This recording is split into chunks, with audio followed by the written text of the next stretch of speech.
You are the beautiful community, and I am Vlad Wexler. And we haven't spoken about the world together for quite a long time in a live context. Now, I want to regain some confidence because I have very low confidence at the moment about sound. So if you can hear me, it would dramatically increase my confidence and it would just make me very in love with all of you. So if you can hear me, that makes my life good. Corin, thank you. And I can see there was a question above you. So I sneaked just now upstairs to the comments left right at the beginning. And you know how we do culture, because we're very cultured here. And so our culture is to just take a little bit of the worrisomeness and questionsomeness at the beginning and take a few of the questions that were left to start with, and then we'll go on. You are all over the world. The biggest single percentage of you is in the United States, probably about 25% of the people here. And so this is a very challenging, uncertain, and overwhelming time. And, overwhelm is important and overwhelm is okay. And overwhelm is something that, we will repeatedly be walking through over many, many sessions together here on the chat channel. As you know, I kind of think that the condensed videos on the main channel are more intellectual, and on chat, what we say matters less than this sort of ritual of re-engaging with our thoughts and feelings. So with your permission, I'm just going to scroll up a little bit and see what we've got. Corin, does the term oligarchy help us fight Musk, or is there a simpler term that serves us better? What's the kitchen table word to describe the marriage of wealth and political power? As you know, my view of political terms is that they need to be relatively simple, like a football. So if I have a football in my hands and I throw the football to Ricky, and Ricky catches it and throws it to Monica, I've got to be okay with the fact that the football will be dropped along the way, the fact that it'll have wear and tear on it. So what you don't want is a political concept that is so complex that you need a philosophy seminar to work it out, because it's actually just going to then be a buzzword and often a placeholder where real thought should be. Having said this, I do think that the term oligarchy has a place in our culture. It has an enormously rich history in the West, but I think our kitchen table everyday use of it is something like the idea that you have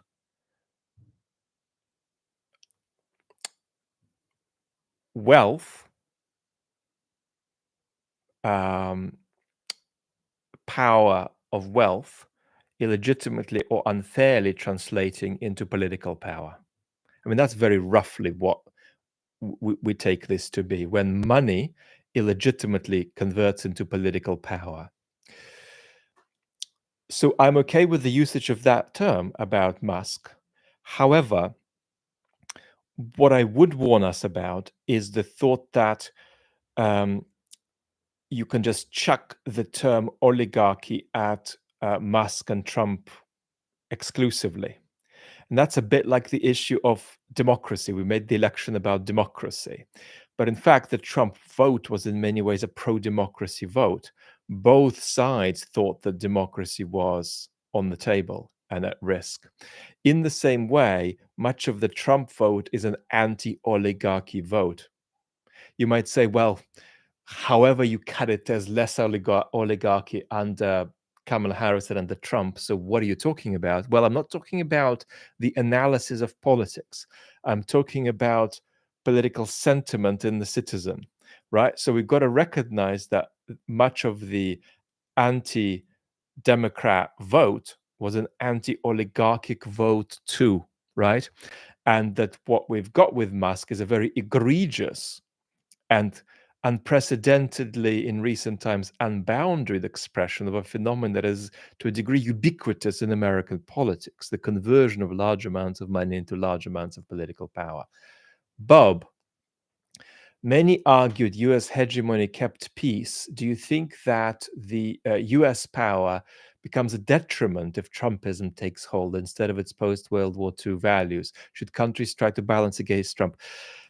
They should, but it's bloody hard. And they are hoping that they won't have to because Trump is an aberration, but he isn't. Trump is an expression of an historical pattern that would be happening anyway without Trump. The US empire, with its malign and benign qualities, is in decline. And Trump is an accelerator of that process, but he is only there because that process is already going on. So, yeah, you have to hedge, but it's bloody difficult. Europeans aren't ready for it. And one of the problems you've got now with Trump's current politics and his tariff politics is that you have the United States having got involved in the military, economic, and political affairs of many countries on the understanding that there'd be some principles and predictability around how that involvement would work. And suddenly it's changing the terms of that involvement and trying to extract things out of these countries. Well, it's a trick you can only play once, right? As Rory Stewart came up with the analogy on Ali and Rory's podcast, that imagine somebody's beginning to take care of all your bills and your children's education, and they've done that for a long time, but suddenly they're trying to extract $100,000 out of you. Well, you're going to kick them out of your life, and you're going to sacrifice the benefits they brought to avoid the uncertainty that's suddenly been generated. So it's a kind of a trick you can only play once. Piotr is asking, you seem to have a special relationship to the word obvious. Am I picking up something, or is that in my head? No, I do. I think it's a very important thought that very few of the correct interpretations of the world are obviously true. They're just true. And one of the problems I have with somebody like Noam Chomsky is that I share some of his interpretations of the world, but when Noam and my political interpretations overlap, Noam thinks they're obvious, whereas I don't at all. I just think they're true. So it's very important, right? I mean, I don't think it's obviously true that Trump is bad for the United States. I just think Trump is very bad for the United States, but I don't think that's obviously true. There are plenty of things that are obviously true, but a lot of the most important political insights about our world are just true. And if something is true and its truth is enormously important, and the denial of that truth is enormously dangerous, that importance and dangerousness do not add up to the truth becoming obvious. It just remains true without being obviously true. That's important.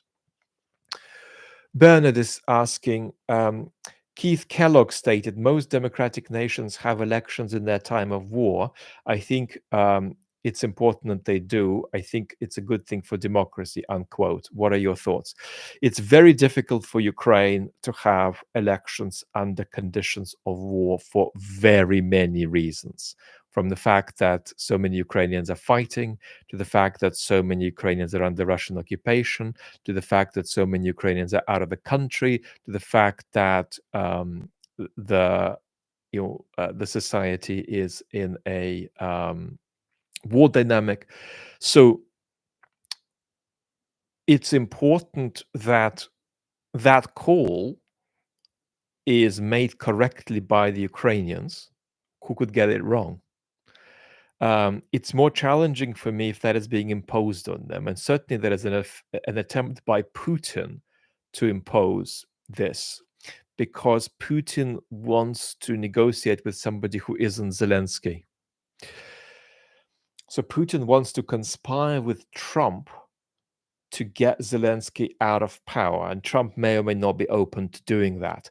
The trouble they have is that the more transparent Putin's project of ejecting Zelensky from power becomes, the greater Zelensky's chances are of winning power again. But as I say, in my capacity as a political philosopher, significant legitimacy issues are raised by not having elections, and significant legitimacy issues are raised by having elections. Imagine that you elect a new president who isn't Zelensky, but under conditions which are not compatible with the sorts of things we'd expect during a regular election. So, funnily enough, that means that the new leader will not be legitimate, maybe less legitimate than Zelensky, even though Zelensky is there and is not having an election. So, Pack 23, you remarked Musk is clueless about politics. Is he at all ideologically fascist, or is he entrepreneur, or both? Much love. And do you enjoy cricket as well as football? I'm afraid no. I don't have any relationship with cricket. So is Musk at all fascist? Well, I'm going to do a separate episode, I think, on chat about the salute, because the cultural reaction to it has got all kinds of things wrong. And the reaction from the liberal academy has also been very disappointing. Is he at all ideologically fascist? Of course. But then so are you. So the question is, how much? And there are really two senses of fascism. There's a sense of fascism that is a kind of a football type political definition of it, which we just referenced by talking about the football being thrown about. And there is a more intellectual definition. The football definition basically says, and it's a political definition, and it's not a definition. Definition is just a lazy word for what isn't a definition, just as a clue to what its shape is. But I've just got insecure. I've lost sound. No, it looks like we're still okay. So the football definition is basically this.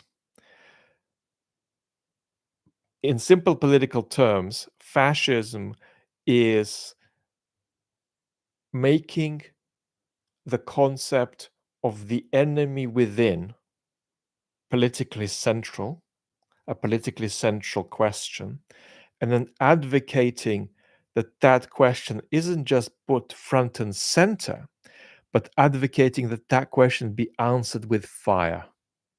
That's to say, answered with physical coercion.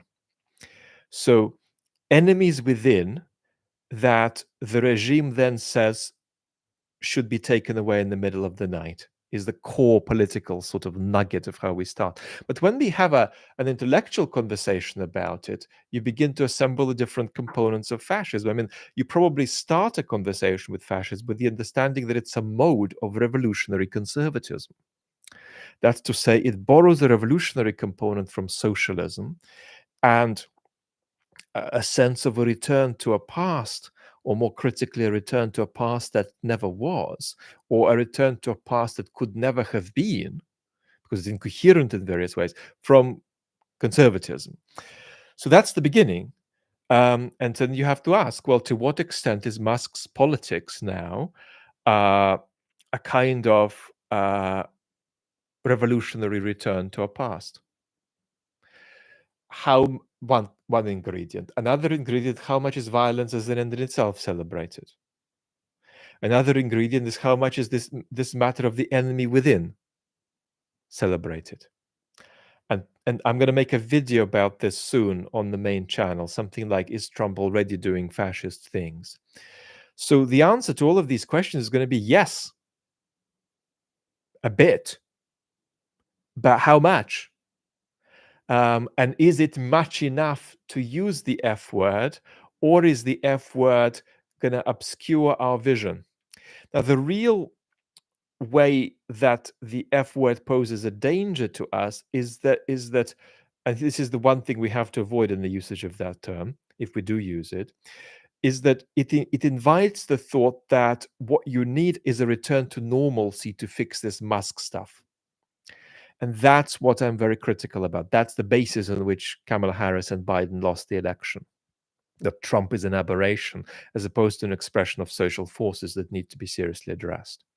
So it's this idea that, oh, this is abnormal and we need to return to normalcy, that is a profound evasion of the big political questions we need to actually reckon with. And if the F label gets us into that delusion, then I would be against it, but it doesn't have to. Henrik, have you heard about Musk's quasi-religious ideology called longtermism? We should all help to advance technology to reach technological singularity and reach AI simulated paradise. Two thoughts about long-termism without a complete answer to your question. The first is that it raises the question of the ethical significance of future generations compared to current generations. And there is a certain kind of utilitarian sensibility in some of these long-termist mythologies that says that all future humans are as important as currently living humans. And we can be fairly well persuaded into that thought by reflecting on our children and our grandchildren generationally. But what about 79 generations from now?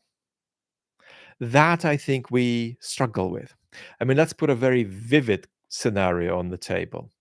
If somebody said that the end of the world is coming in the sense of the end of the species, 75 years from now, that would be an ultimate catastrophe. Whereas if somebody said that end is coming 75,000 years from now, I personally wouldn't think that's a catastrophe. Somebody might, but it's an entirely different property. It's an entirely different conversation. Somebody could say it's quite beautiful that there's a star and a planet going around it, and some clever animals live on that planet, and then the animals die, and the star goes out. It's as if nothing had ever happened. Now, if that's true 3 generations from now, that's an unmitigated nightmare. But if it's true 77,000 years from now, then we can discuss that. So that's one thing, right? I think there's a risk of a utilitarian, a toxic utilitarian sort of blankification of this distinction between future generations and us. Then more broadly about Musk's idea of sustaining humanity on a multiplanetary scale, I think that there are many very ideological and utopian elements to this idea that'll be smashed in the 21st century. And so, in many ways, Musk's idea will die in the 21st century, the way certain 20th century utopias like communism died. That deserves a 2-hour answer, of course. I'm sorry, it's a brief one. A super thanks asking me, at my lowest, what music do I listen to? So I don't get low. Now, you might think that's very strange given that I'm really ill, and this live is the first time I'm sitting up today, and I've just been on oxygen for hours. I don't get low. I can get overwhelmed, very much overwhelmed by the physical challenges I face and the consequent limitations that creates in the rest of my life. But it's hard to answer. And it's especially hard to answer because the music I love most requires me to give a lot to it. So therefore, it requires me to feel relatively better to actually listen to it, because it requires great concentration and being a bit physically free to hear it, a great performance of a Beethoven symphony. And so the problem I have with my favorite musical experiences is they're genuinely transportational rather than therapeutic. They take me away from my life to whatever is the character of the piece. They are not a way of sort of soothing my life. If I really need music to boost me a little bit, I'm going to listen to some kind of kitsch European pop from the 60s, 50s, and 70s, 50s and 60s, French, Spanish, Italian pop. Could even be remixed. So that's sort of to lift me up a little bit when I'm struggling a lot. But with classical music, it's a different relationship. I almost need to be feeling strong enough to listen to it. Your views on DEI in US and Europe. Do you agree with Sam Harris that the Dems lost because of their obsession with progressive politics and disregard borderline hate toward working class men and women in general? Oh, sorry, working class men and men in general from D. So I am not conventionally right wing on issues of exclusion. In other words, I'm a deep believer in the presence of racism in the United States and structural racism in the United States. I'm a deep believer in the significance of exclusion and inequality. So none of my views about this are right wing remotely. Broadly speaking, DEI is a mistake, and it's counterproductive to the very goals of inclusion that it tried to pursue. And it's a betrayal rather than a continuation of the positive inclusion revolution of the 1960s. We discussed this in an interview, in a long form chat about Michael Ignatieff recently, an article Michael wrote about the decline of liberal politics. So DI for me is, on the whole, a mistake and counterproductive. And the sociology of DEI predominantly is not fundamentally about including the excluded, but about certain kinds of posturing for an elite and a bureaucratic class. So it's done a bit of damage to the academy, and it's not fundamentally solved some of the biggest problems of inclusion. And at the political level, it increased the chances of people like Trump winning. So for all the positive things we can say about DI, cartoonishly and cumulatively, that's why I would recommend to bend, including for people who are left-wing and are passionate about those who are excluded. And there's fundamental levels of exclusion in the United States. There's no doubt about that, and some of it is racial. Now, then you have another element to your question. So let me just put this even more cartoonishly. We're basically distinguishing between constructive and unconstructive ways of carrying on the project of the 1960s inclusion revolution, which for me hasn't gone far enough. There's a lot of people who I want to include much more. I want to include women much more than they're included. So I think we have, for example, we have very systematic mechanisms of exclusion going on, but in practice, I don't think DI has been more positive than negative. Now, you say something about working class men and men. I do think that the disregard for working class Americans that the Democrats showed at the level of discourse, at least, I do think that disregard is there, and I think it's a disgrace. Disregard for men in general is a bigger, complex conversation. I think we have a crisis of men, and no way to talk about it. Because when you Google crisis of men, you get Jordan Peterson. You get semi-coherent complaint form rather than critique and analysis form meanderings about our society, often algorithm-driven ones. So it's quite pathetic, most of what you get when you Google crisis of men, but we have a huge crisis of men that is endangering our politics. And the division between men and women is quite big when you look at votes for more authoritarian political options. So I think this requires significant separate conversation.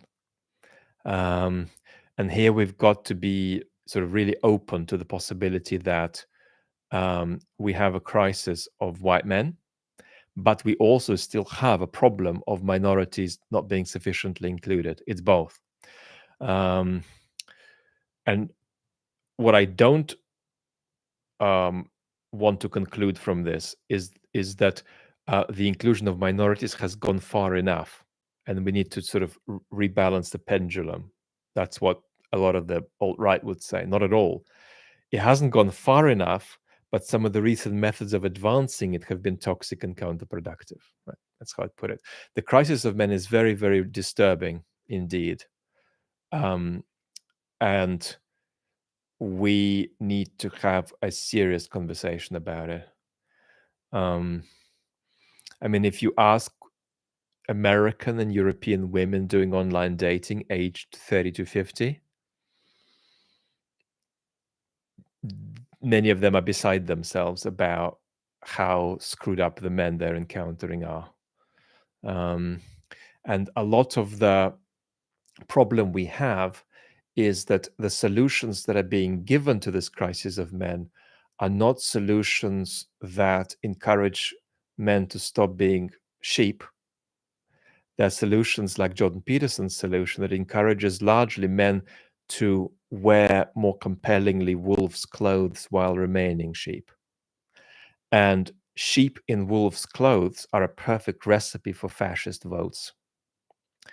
So we've got to address this very, very seriously and explore how to empower men rather than partake in the rather consumerist and reductive fake empowerment of men culture that is everywhere on YouTube. Everywhere on YouTube. Go to the gym, drink Huel, train this muscle, train that muscle, read 2.5 Stoic texts.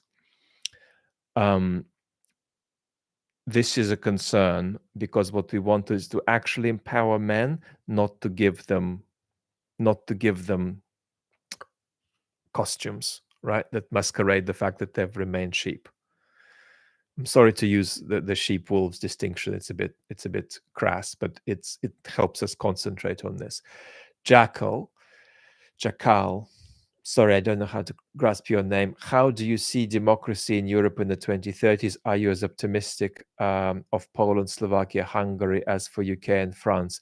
I'm less optimistic for Poland, Slovakia, and Hungary by far, because I think they have less reliable histories of democratic culture to lean into, and it's easier to dismantle these democracies. We're already seeing that happen. However, that doesn't mean that while it's less likely, it's impossible for France to become Hungary. It's entirely possible for France to become Hungary. So what I see is uncertainty, because we can't predict the future. But crudely, I would postulate a 20% democratic collapse rate in Europe out of the countries that are still vibrant democracies. And I would postulate in almost all countries a significant deterioration of democratic norms, I'm afraid. Noah, hi Vlad, how can I not feel like Trump is an enemy if what he stands for would literally mean that people I care about would be in prison or worse? So you can despise Trump, but you don't need to despise Trump voters. That's the key distinction. And the problem we've got is that many, many Trump voters have checked out of reality because they found it too difficult to bear, and they have gone into a world of fiction. And then what's happened is that rather than understanding the experience of Trump voters who've entered the world of fiction, Democrat voters have chosen to themselves enter a world of fiction about the experience of Trump voters. So Trump voters have entered the world of fiction about politics, and Democrat voters have entered the world of fiction about the experience of Trump voters. Both parties are in a different way in the world of fiction. And the Trumpization and Muskification of politics is what results from that. So you have got to understand that you owe profound empathy and compassion to Trump voters, else you won't understand what social forces are driving them into where they are, and then how to appeal to them, how to win some of them back in future elections, something the Democrats miserably failed to do. Andrei, thank you so much. Rachel is saying, re-election in Ukraine, it's not just Zelensky. Nobody the Ukrainian people would support would be acceptable to Putin and vice versa. So I think that's very fair. However, Putin partly doesn't want to get rid of Zelensky for a positive outcome for himself. He just wants to get rid of Zelensky. So getting rid of Zelensky is a non-instrumental goal for Putin. He just wants to outdo that guy who's pissed him off.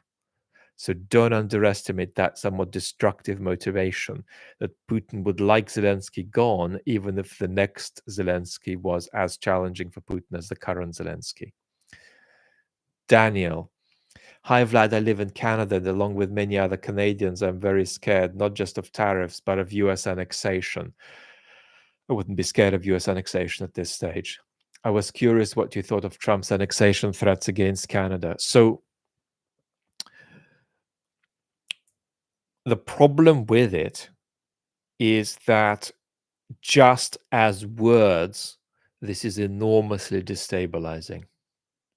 And it's very vulnerability inducing because you are in many ways the more vulnerable and the more dependent partner in this relationship. You're the much smaller partner, even though you do have some levers to pull over the US. The problem with that language is that it creates insecurity about the sustenance of the alliance into the future.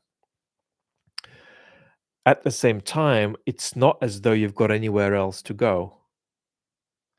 And so the temptation is to sort of freak out about this reality while at the same time realizing that it's inevitable. It's a very difficult dynamic, and the fact that it's inevitable makes you want to deny its inevitability even more, and we can go in various kinds of neurotic circles here. But the big picture is that this is not Trump. This is what happens when you have US imperial decline. The United States is going to become a less stable and less reliable global actor. It's not just going to retreat. It's going to partly retreat and partly remain extrapolated across the globe, but be less predictable and be much more transactional and be much less committed to the values of the US empire. They're hypocritical values, but they're still values that are better as hypocritical values than their absence. The case that you make to Americans as a Canadian is whatever picture of the world you have, however much you hate the almost dead anyway post 1989 global order, America is weaker without its allies and it's stronger with its allies. America is stronger when it's in a predictable relationship with Canada, when it's in a predictable relationship with the United Kingdom. That's the case you make. But this is inherently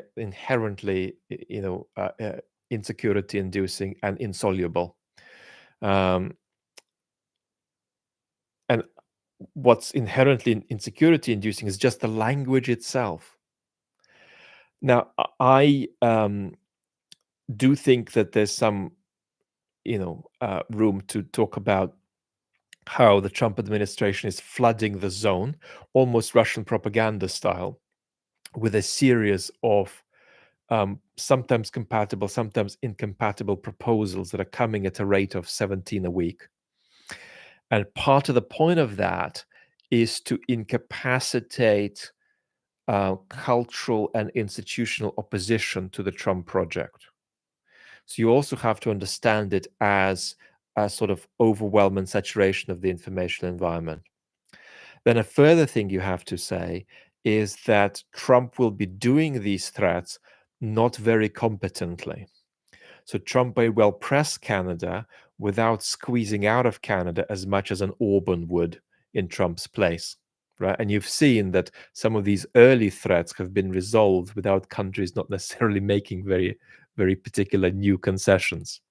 But it's a very difficult, very destabilizing situation because the person underwriting your security and stability in the world is suddenly behaving like a nutcase, and it looks to be in the early stages of becoming a nutcase.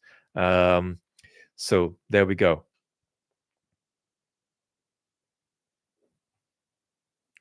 What European countries want to pay, Viking is asking. A lot of European countries want to pay, but there's a big division between Eastern Europe that takes Putin as an existential threat and Western Europe that doesn't. Rachel is asking, what is the future of non-toxic masculinity? So the I don't think the problem with the crisis of men is necessarily converting toxic masculinity into non-toxic masculinity. I think it's about recognizing how a group is experiencing problems with identity, belonging, and self-realization.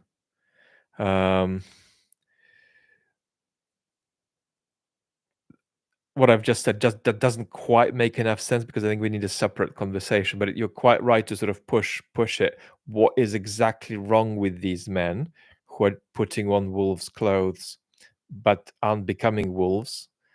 I'm giving you a benign picture of a wolf here, not a wolf as a violent, aggressive animal. But they're still behaving sheepishly. How do we de-sheepifies Jordan Peterson supporters roughly? We'll talk about that. I'm sorry I'm not being coherent on it today. Mark, I'm not sure I can answer the Ken Wilbur question right now, but we may do a separate chat about it.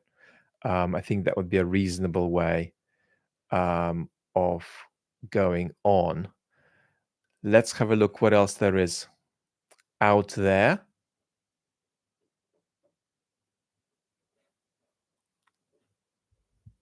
I'm actually going to make a note of that for a possible chat.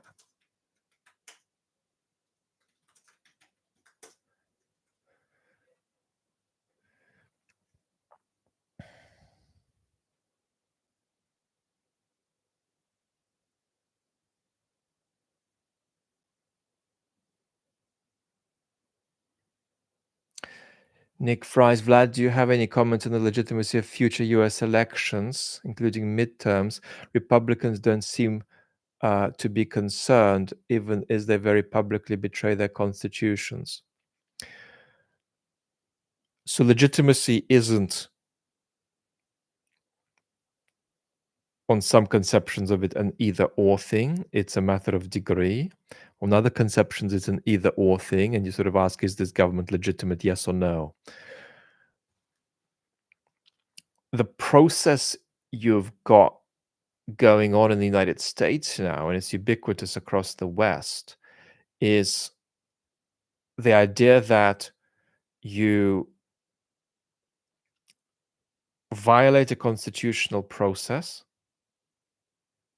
you violate a democratic ritual, you violate a check and balance, you overstep the mark somehow, right? You act beyond what the legitimate powers of your position indicate you should do. And then you see how the rest of the system reacts.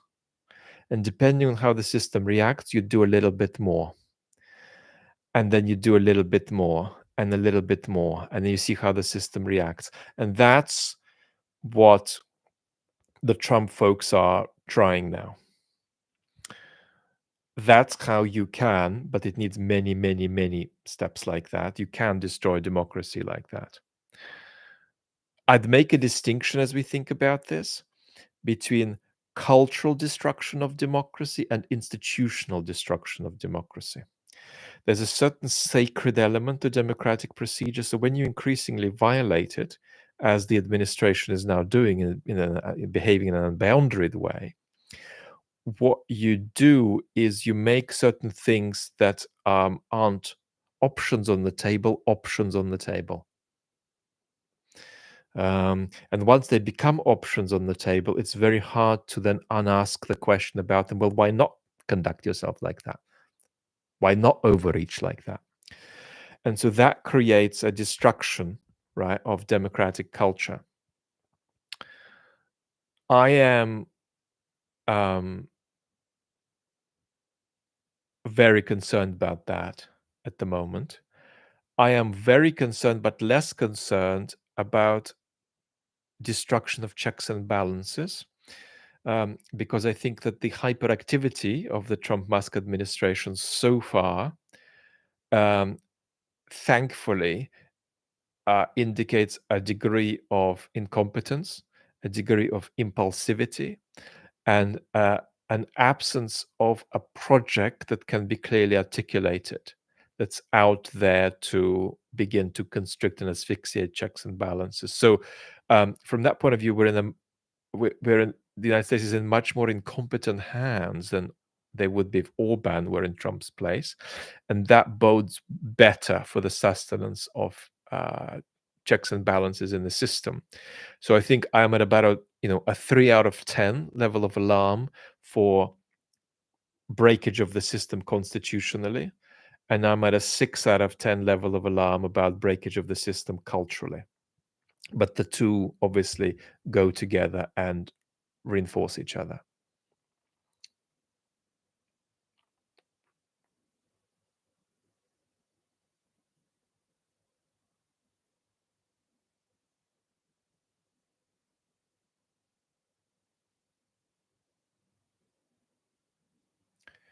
Let's have a look.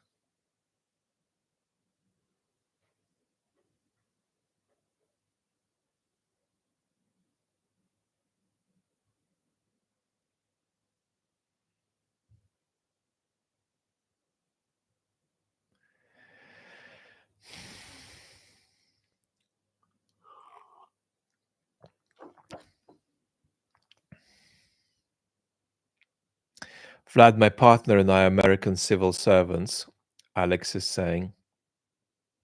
Many people talk about us, but few people talk to us. Do you have thoughts for us to think on?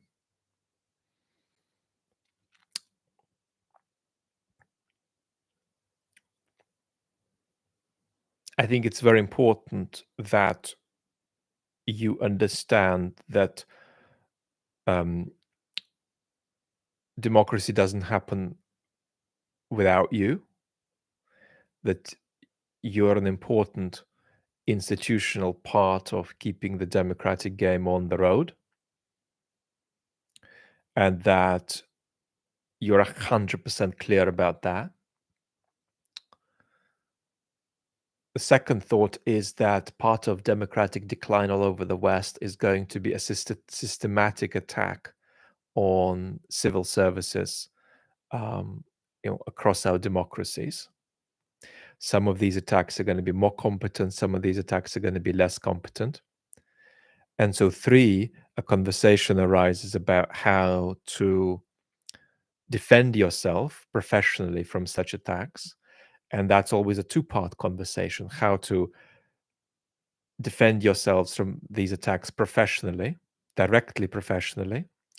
And then the broader bit is how to defend yourselves against such attacks by making sure that the politics that's going to attack you like that loses. So there's no magical answers here, but you want destructive and irresponsible attacks on the civil service to be a politics that doesn't win. And here, I'm afraid we're just basically back to the generic conversation of how do we address the social forces that are pushing our democracies into decline. Um,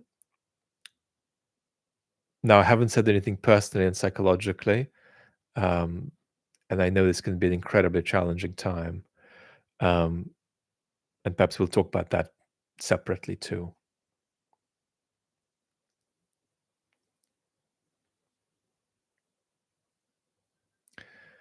Um, Cheap Bros asking me, do I literally think that Trump will militarily invade Greenland?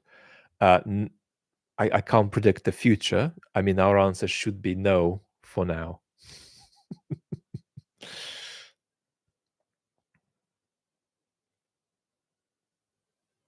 Shadow guy. Any wise words for Americans like myself who have chosen to live elsewhere? Imagine you must have some in the UK. We're often a misunderstood group. Um, I think it completely depends on where you are. I mean, if you're in Paris or you're in Prague, it's totally different. So it depends. If you're partly talking about how do you sort of represent the craziness that's happening in your country's politics, the answer should be that in many ways Trump's is, American as apple pie, but in other ways, um, he is part of a global trend of democratic decline that's absolutely, I mean, for goodness sake, if you look at the balance of power in the political systems in Germany, in Austria, in France, even in the UK now, where the populist right party is pulling nearly top reform. This is not America becoming uniquely sick. This is a global pattern with a uniquely American expression. And the reason it's so dramatic is the United States is such an important democracy. It's a democracy that Europe, in many ways, relies on for its own democratic stability, and it's also an empire of a kind, right? Whether you take a more benign or malign view of its form. So this is not just us. This is a global story. That's one thing you can say, but I'm sure you can. Um, I'm sure you can appreciate that that's a grossly inadequate answer. Monsieur Nothing. You've inspired some of my writing on Raymond Aron and Isaiah Berlin. Thank you. My pleasure.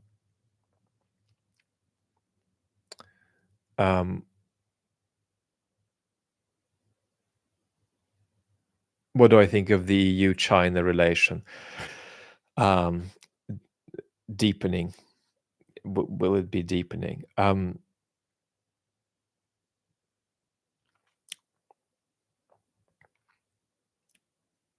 We are increasingly in a relationship with policy that's quite cacophonous.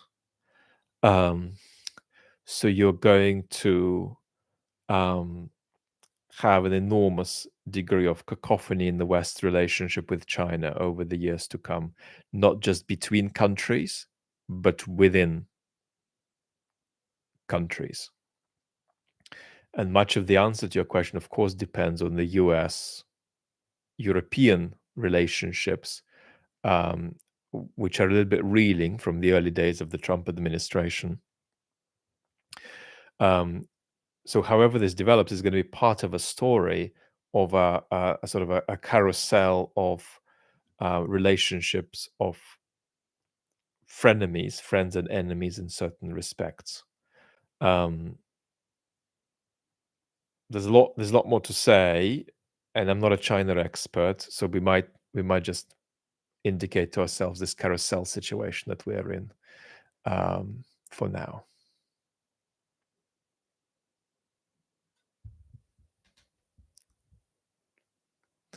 Wilhelm is asking, I lived in America for 28 years and moved back to Norway 4 years ago. Did I make the right decision?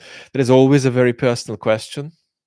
There is no ethical principle you can apply to that. You have to ask yourself if you are feeling good about it and if you're not repressing any ways in which you're not feeling good about it. But this is never a thing that you can generalize.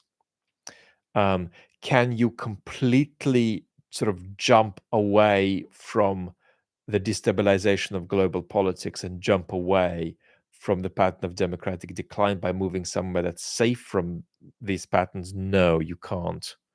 Because European life and European security is very tied to the United States anyway.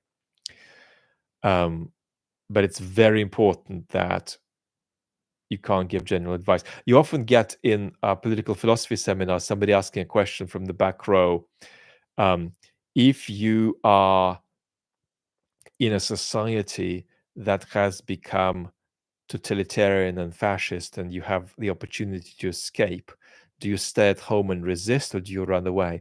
And of course that's a ridiculous, that question is of the very essence, right, of what you can't seriously ask in abstraction. Everything that matters about that question is going to be about the concrete.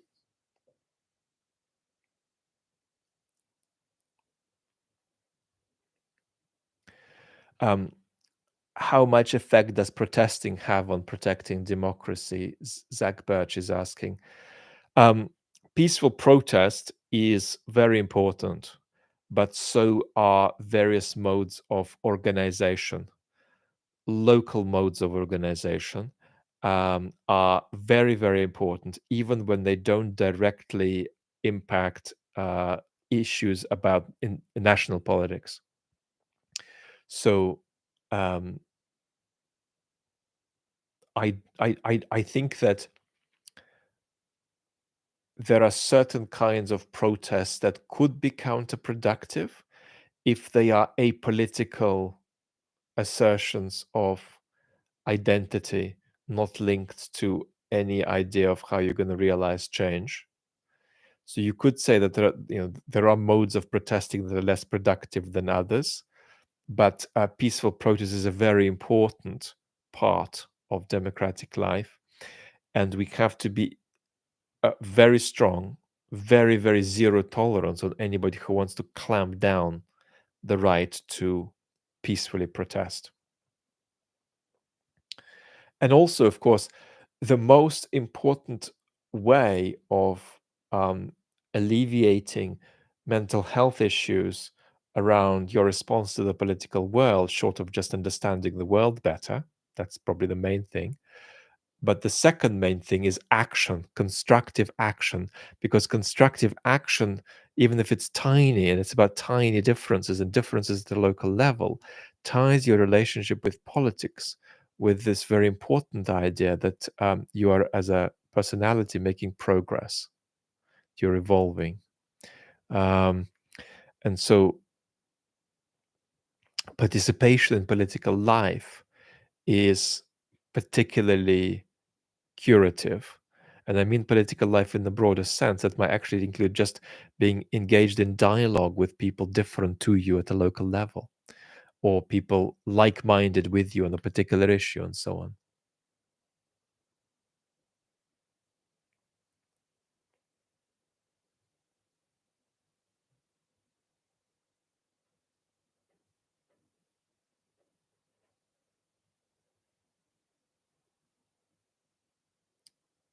Mick, can the focus on immigration by right wing politicians be shifted to real issues like billionaires not paying their fair share of taxes? Um, yes, but the immigration issue is a real issue. The immigration issue is not an issue you can make populations grow out of. Immigration will be the central policy issue in most Western countries for the next 50 years. You cannot change that. All you can do is make it an issue in a more constructive sense, make it an issue in a more uh, um, humane sense, make it an issue where there's more than less space for human rights and so on. But the idea that you can sort of even begin to make the case that immigration isn't a central issue in politics is just a non-starter. It is and it will be. And avoiding it as one of the central issues is going to hand it over just all the more to the unconstructive, anti-democratic populist forces that are seeking to exploit it. So this is very, very difficult. What I would say is, if you want to change people's minds, start on the doorstep around immigration with people's actual feelings, and speak to that. Don't start by telling people to wise up because they're drunk on ignorance or prejudice. At the same time, yeah, you absolutely move on to talking about the extraordinary problem of inequality and oligarchic dimensions developing to your democracy. You can absolutely make that case. I mean, when I talk about the social forces of democratic decline, I talk about social media, inequality, ideologies of psychic individual self-realization that are incompatible with the value of solidarity. And then I talk about untethering of social bonds in various ways. And one expression of untethering of social bonds is just the shocking apartness between the wealthy and the not wealthy in our societies.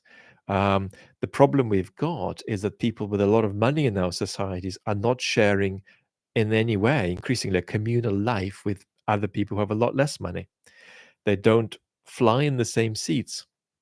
They don't go to the same parks. They don't go to the same dentists. They live in separate universes. That's extremely dangerous politically for any society that wants to keep its democracy. That kind of cocoonization of the very wealthy. So this is not even about some kind of left-wing argument about injustice. This is simply the point that if you have um, such a breakdown of social cohesion and social commingling, your society is going to get screwed increasingly, and your institutions are going to break increasingly. So forget left and right, right? We have a level of inequality and a level of related untethering of um, communal bonds that is not compatible with the stable perpetuation of democratic life. And democratic collapse is bad, whether you like Milton Friedman or George Orwell. It doesn't matter where you are on the ideological spectrum. Once your democracy collapses, you're screwed. And there are various connections in which our current levels of inequality and the way they are expressed are not compatible with the sustenance of democratic life.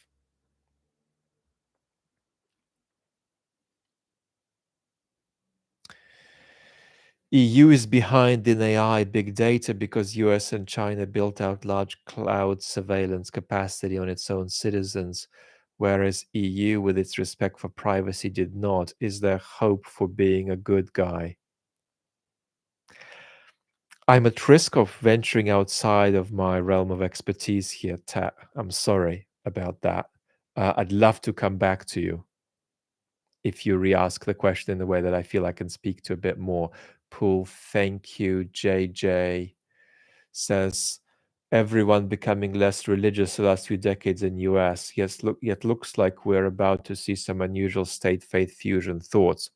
So the central way in which we are becoming more secular as societies isn't that you get more people like me who doesn't believe in God, but that the religious people in our society are themselves becoming more secular than ever. That's the telltale sign of a secular society, not how many people there who are there who don't believe in God, but how far the people who do believe in God are themselves becoming increasingly secular.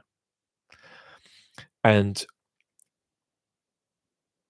one expression of religious experience um, can be a certain kind of um, extreme lurch by somebody in a religious stance, precisely because their stance is itself so shallow. So a lot of the people who want to push religion in constructive ways today are people whose faith and religious experience has become unbearably shallow.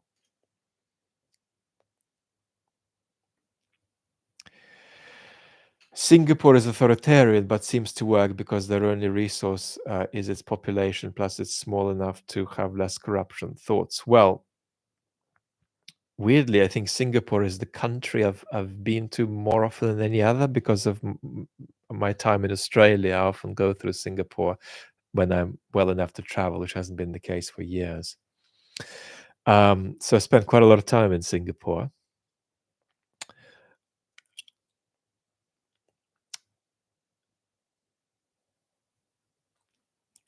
Yeah, I mean, one of the differences you're talking about here is that, yeah, you are dealing with an authoritarian society in some ways, but you're also dealing with a society that has a degree of stability of rules and procedures, precisely of the kind that we're worried about losing in the United States with all of the kerfuffle of the early days of the Trump administration. Sanad is saying, I'm in a political organization, but I'm uncomfortable with devaluing truth in times of crisis. What is the balance between truth and efficacy and activism? So, a lot of the most untruthful activism is anyway either for the wrong goal or for the right goal in the wrong way. I do think there is a conflict between analysis and activism because analysis is about putting truth first and a better world second. Activism is putting a better world first and truth second. Now, the idea that they simply go together and there is no conflict is false. So I do think that that priority is a priority you have to maturely reckon with. You can't just evade it. I would say that there's nothing at all wrong with prioritizing a better world over truth, as long as truth is in solid and strong second place for you rather than in 17th place. So that's how you do it. But if you feel that in your organization, people are going potty in whatever way, I don't know what organization you're in, maybe people are going extreme on hyper identity politics in your organization. Well, if that's so, then the problem with that isn't that activism in general can't uh, center truth. It can. And it's unproblematic for activism to put truth second. The problem there you've got isn't the truth is second, but the truth is 17th, potentially. And that's what you don't want. Suzanne, thank you so much. And look, here's one thing I would say, and this applies to the civil servant question before. This is a time where a lot of people are going to shit their pants and comply. A lot of people are going to get co-opted because they're scared to stand up and speak. Um, we're in a moment of historical transformation in which people's voice matters and in which you should stand up and put your hand up and say what you need to say if you feel it needs saying. Don't just sit down and put your tail under your bum. Don't do it. Most people will be doing that. Most people will be getting co opted. Most people who are being harmed by Trump are going to try to slowly learn to love Trump, for example, love the more destructive policy and speech acts of Trump. Don't do it. Be brave, be real, speak up, because we're at a time where this is very important. And I'm going to talk about this more seriously in the main channel video on potential fascization of the Trump project.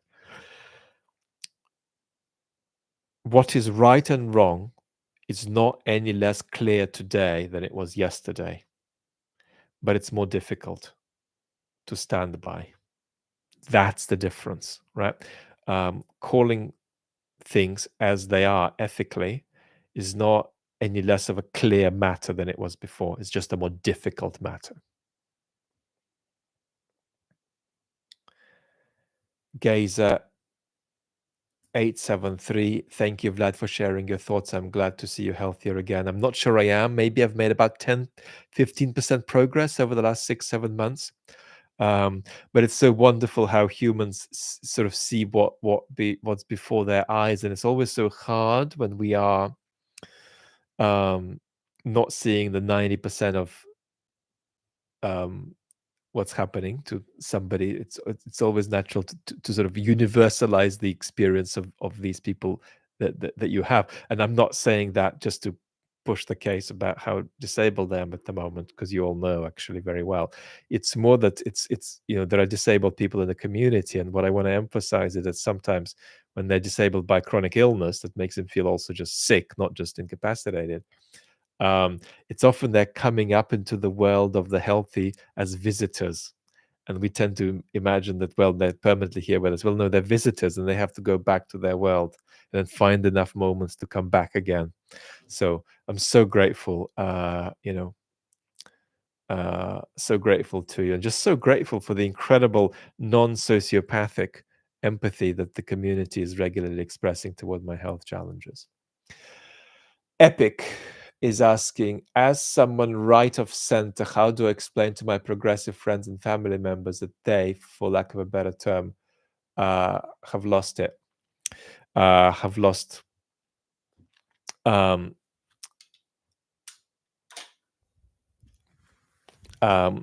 touch with the, lost their finger on the pulse with the culture? I think that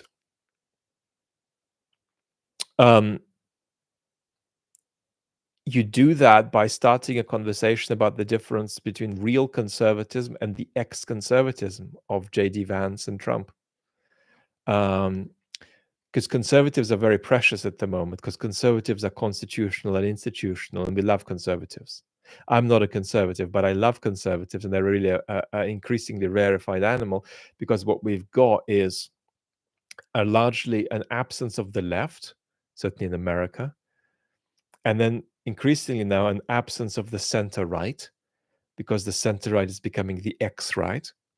And then we've got liberal centrists who've lost the plot. So that's a very cacophonous, right, landscape. Cacophonous, very, very,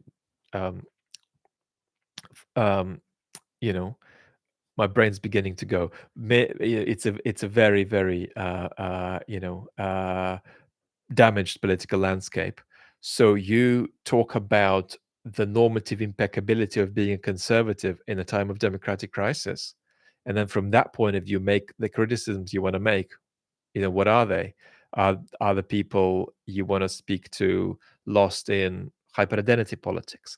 Are they lost in just not being able to offer a vision for the country, and they're indulged in their own sort of coastal navel gazing? Whatever it is, make the case with the confidence that as a conservative, you're constitutional and institutional.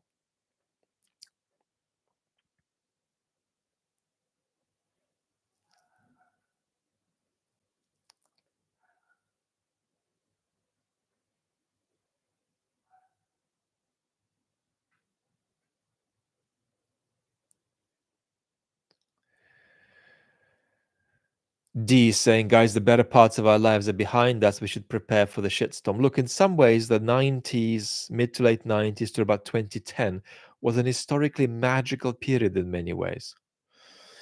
An unprecedented period in many ways, actually. Genuinely historically remarkable. And I mean historically remarkable, not just in the recent history of the West, but maybe even in human history. I'll explain in future episodes why I think such a strong opinion about this. But in historical terms, we're moving from a very good period to a good minus period. I mean, this is what good minus looks like. It's just we're not used to it. And good minus will probably become medium. And bad might never happen in the medium term in the West in the next decades. That's the reality of this from an historical perspective. If your perspective is genuinely historical rather than just an expression of the recent past.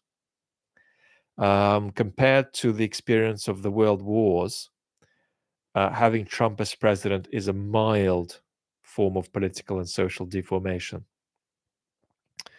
So we've got to increasingly begin realizing that what's making us freak out is understandably making us freak out, but that also there are resources of resilience that we can look to for humans who have gone through worse, much worse, in the, if not recent, then almost recent past.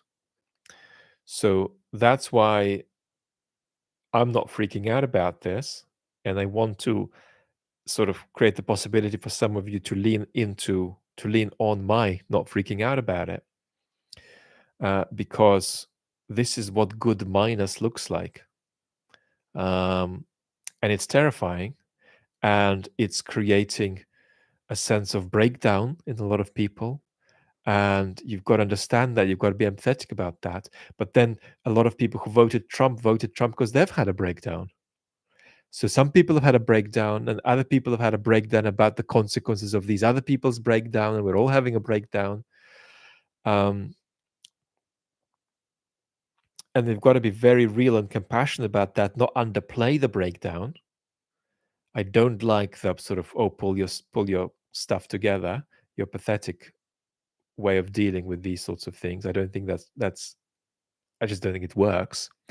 But at the same time, I also think perspective really matters, and historical perspective really matters. Why do you foresee the democratic decline to decrease after a decade or so? I don't.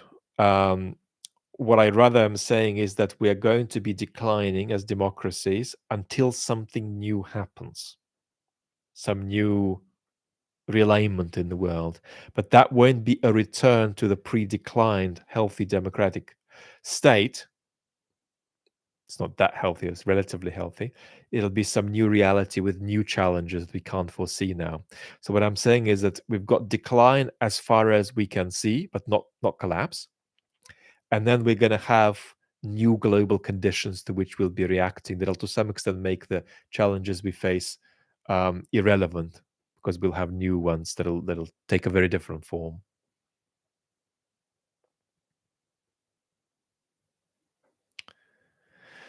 Rachel's grandparents came from Riga. I don't think any of my family came from Riga, but I spent a lot of my childhood in on the border of Latvia and Estonia in good, solid Soviet imperialist terms.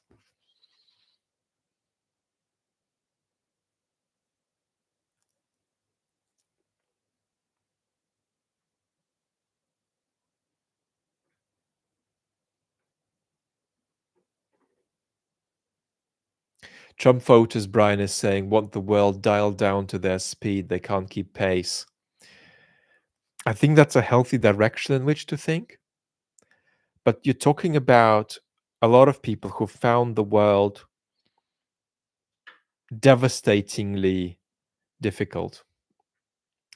And they have retreated into a world of magical thinking as a result.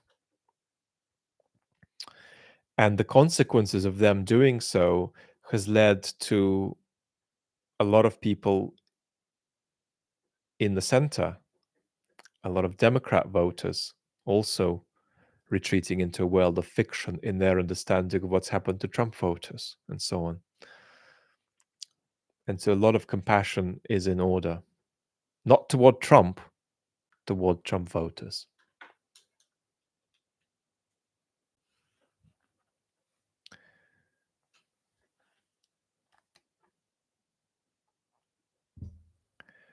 Epic is saying, what are the chances of there being a transnational years of lead in the West as fascist Marxists feel emboldened to act?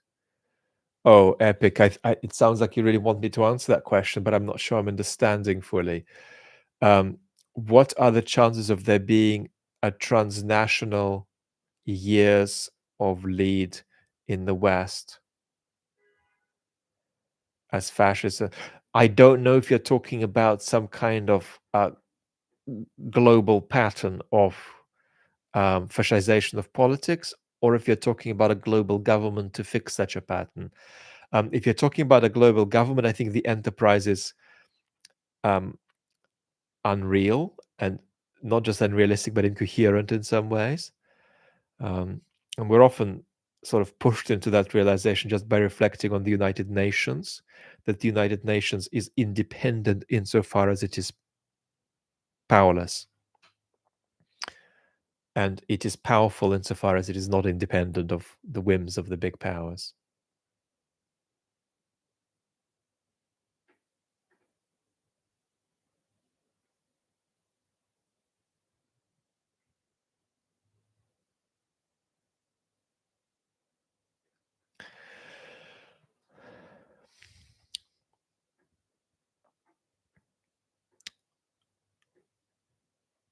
Rachel's talking about how she's a democratic socialist, but if somebody wants to call her a liberal based on her position on Ukraine, she doesn't really care or get triggered.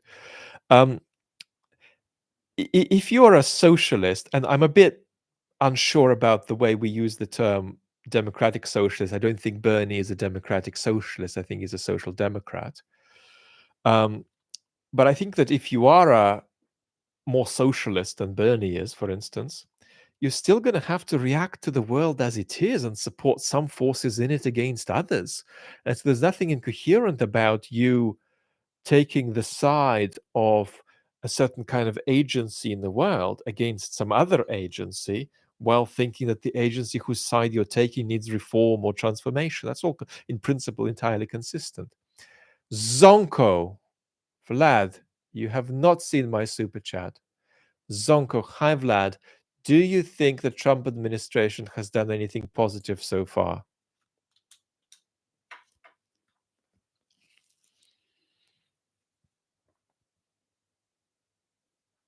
I think the single most positive thing of the Trump administration, there are two things, but they're not quite positive things about the Trump administration. There are things that are positive about the Trump administration that aren't positive things the Trump administration has done. The first is the peaceful transfer of power. That's very important to celebrate. Right, for all of the freaking out, we've had a peaceful transfer of power.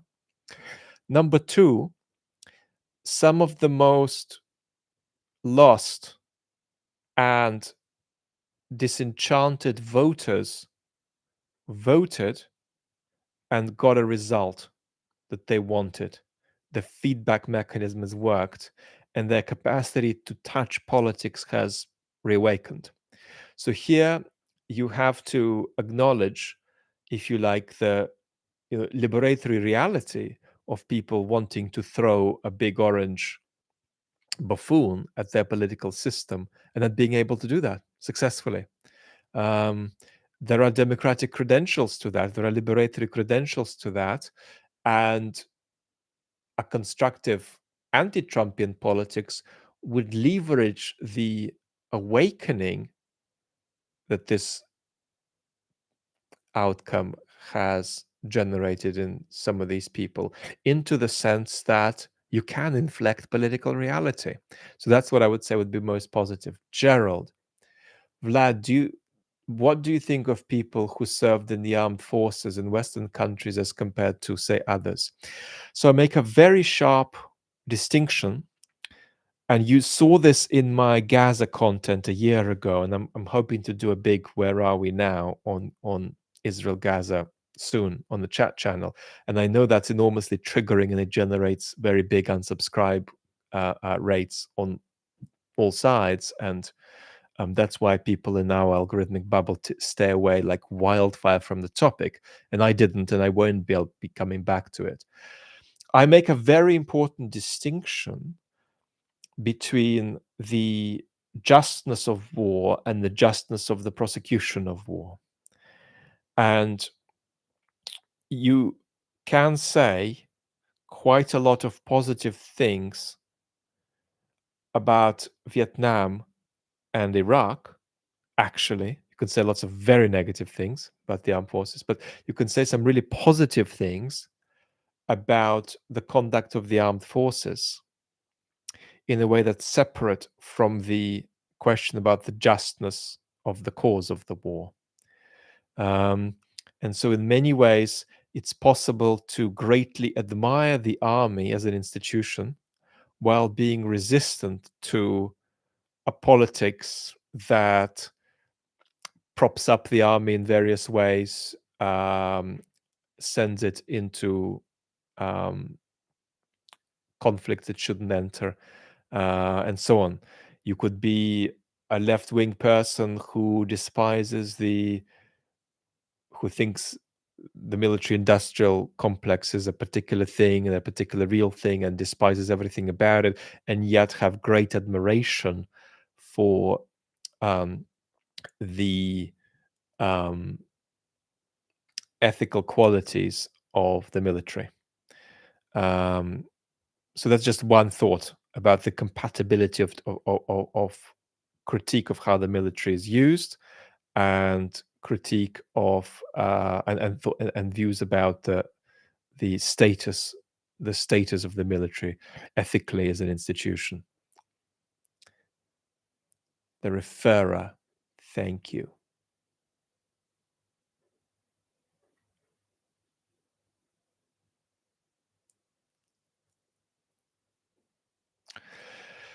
Are there specific remedies and interventions, John is asking, you'd recommend for targeting and ameliorating magical thinking, insecurity, and other causes of democratic decline? Much love. So I will be talking more widely about modes of democratic regeneration, how you make people feel that they can touch politics again. And a lot of that is about new institutions, new modes of organization at a local level, like citizens' assemblies. But let me say something basic about the kind of the guerrilla warfare one-on-one of this. I've talked about having criticized viscerally Democrat voters. I've talked about how many Trump voters have checked out of reality, have checked out of the politics of cause and effect, have entered into magical thinking, is what you're putting on the table. How do you get Ricky, who is in that, and speaking to Ricky on the doorstep, out of that? Via affect, via emotion, and via conversation that's indirectly political or not political, that then lands on political issues. Conversation can be curative because of the free association aspect of conversation. And that's sadly what's missing in sort of Twitter conversation. You can't have curative conversation on Twitter.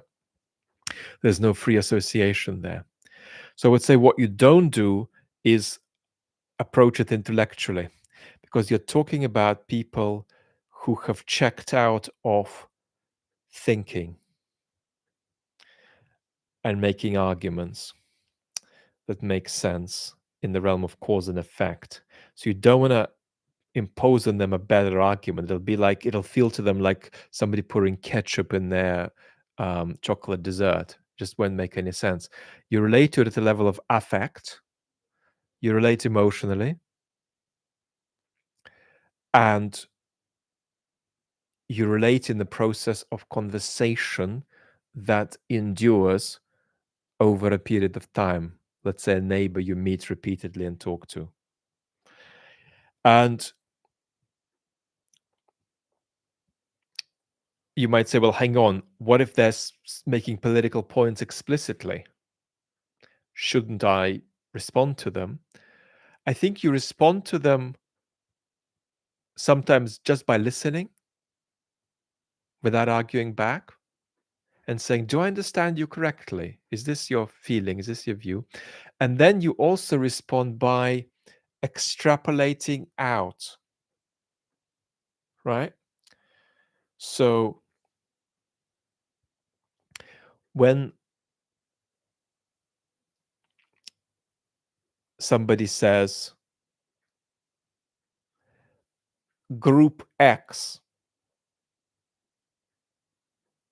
that's coming into the country is evil and should be kept out, you extrapolate out and say, okay, so we're talking about being worried about what comes in and out. We're talking about being worried about the border.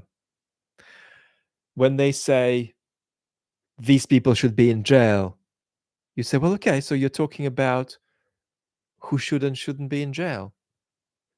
We're talking about people being free, people being jailed, and what they're jailed over. Very important conversation.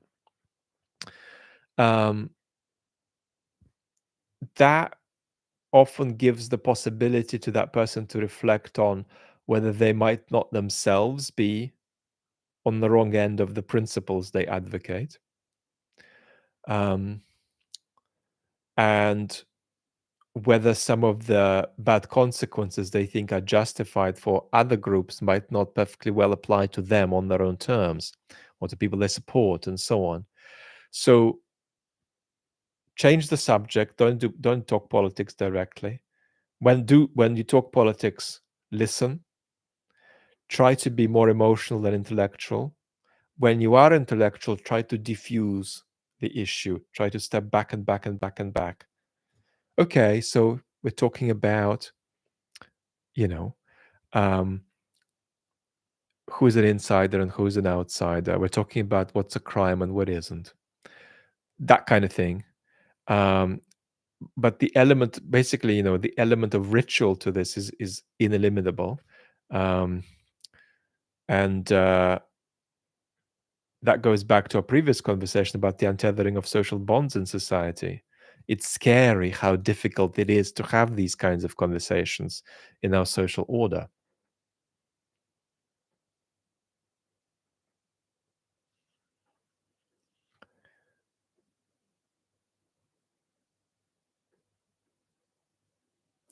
Matt Smith is complaining about USAID fraud, and Amalfitano has put him on a timeout or something like that. So again, when USAID comes up, okay, so you're talking about government agencies misbehaving or doing illegal things. Let's talk about it more abstractly. So what's a misbehavior? What should be an illegal thing? Forget about USAID. Let's talk about it in general.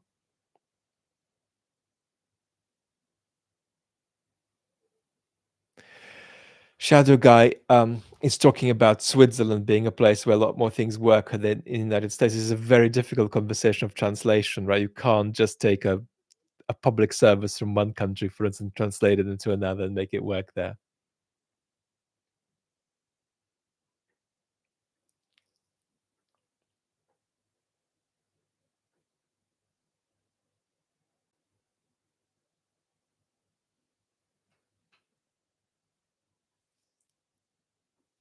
Ollie. Good evening, Vlad. Any idea why mainstream Democrat opposition to Trump seems so weak and unable to react to MAGA basically destroying the country? So there is an absolute incapacity to offer a vision for the United States by the Democrats. Not even a bad vision, but a vision of any kind. There is an incapacity to engage with the issue of class and exclusion properly. There is an incapacity to talk the language voters relate to. There's enormous coastal navel gazing. So, as much as I take a very anti Trump position, right?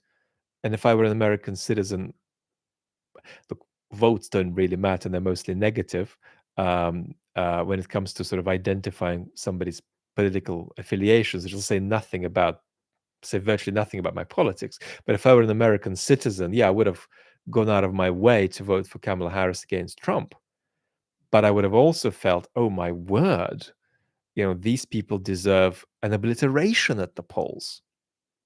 Not personally, Kamala Harris did her best, but the current state of the Democratic Party deserves an electoral oblivion.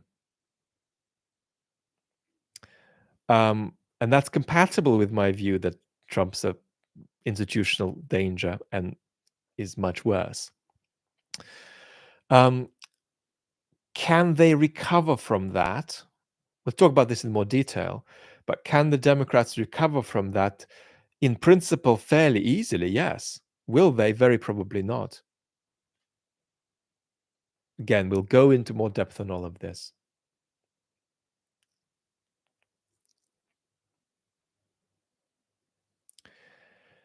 CFAX is saying, I suspect normal Americans will tire of this administration quickly. This is not a pro-Trump vote. Trump does not have much of a mandate, and you need to call the bullshit on this administration claiming they have some kind of a mandate. This is a negative vote. This is a negative vote against the Biden administration, basically.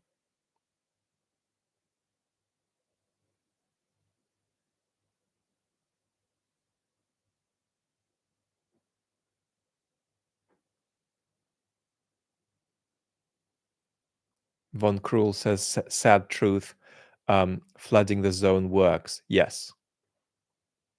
I'm afraid that's true. Flooding the zone works.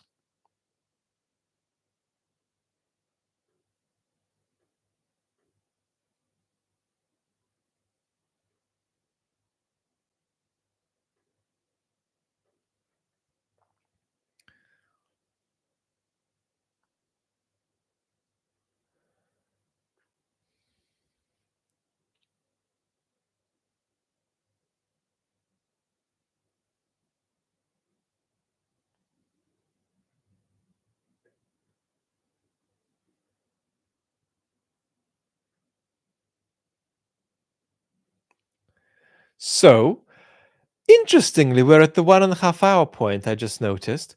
So, this could be a good opportunity to begin winding down. Rob Marshall is asking, are we screwed? No, we're not screwed unless you want to apply the standards of the relatively benign recent past. By those standards, we are screwed. Can you recommend some reads for people interested in political philosophy? I'm already reading Taylor, Berlin, and Williams, but I am busy and have ADHD. Today, I would recommend reading Raymond Goyce. I would recommend Jason Blakely's book on ideology.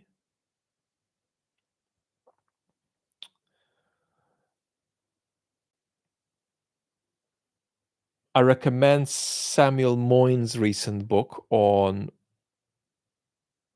the expiration of the liberatory credentials of liberalism. And I'll probably do an episode on chat covering all of this. So, Alex, keep connected to that, and really wishing you luck in managing the ADHD, which I know is a huge can be a huge challenge. Can be a bit of a gift sometimes as well, but a huge challenge.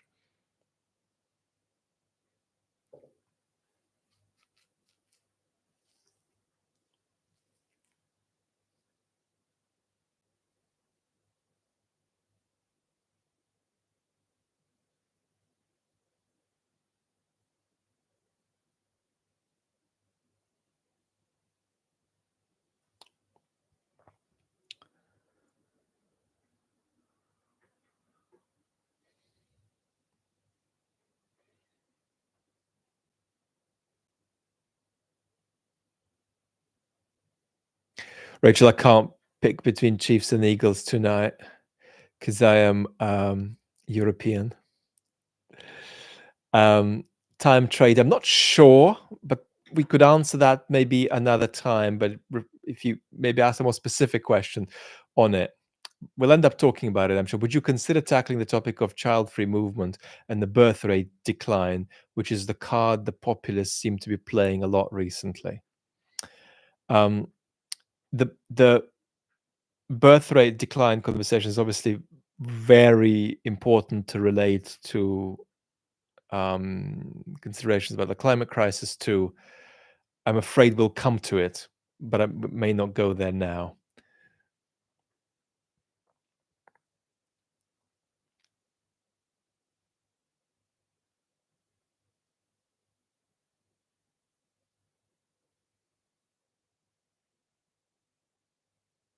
I think so. I think so.